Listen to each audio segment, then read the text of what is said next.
পয়সা দিয়ে নখ লাগাচ্ছি, নখ ছোটো করবো কেন? নাহলে মানুষ বুঝবে কি করে যে আমি নখ লাগিয়েছি?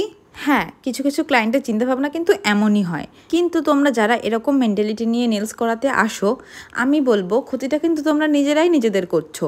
কারণ তোমরা যখনই প্রয়োজনের থেকে বেশি বড় নখ রাখবে, ততই কিন্তু ভেঙে যাওয়ার সম্ভাবনা তাড়াতাড়ি থাকে। আর যারা দাঁত দিয়ে নখ কাটো, তাদের নেল প্লেটগুলো কিন্তু একটু ছোট ছোটই হয়। তাই বলে কি তাদের নখে এক্সটেনশন হবে না? হবে না কেন? অবশ্যই হবে।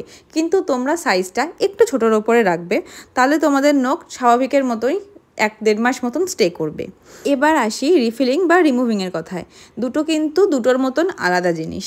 রিফিলিং হচ্ছে তোমার যে নেলসটা আছে সেটা তুমি কালার চেঞ্জ করে তুমি অন্য যে কোনো ডিজাইন কালার তুমি তোমার মতন কাস্টমাইজ তুমি করে নিতে পারো। আর রিমুভিংটা হচ্ছে তোমার সম্পূর্ণ নখটা তুলে দেওয়া। তোমরা অনেকেই আমাকে জিজ্ঞেস করো বাড়িতে কিভাবে রিমুভিং করবে।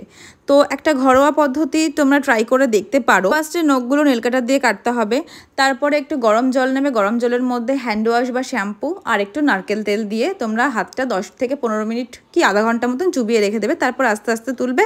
আশা করি তোমাদের নখ উঠে যাবে।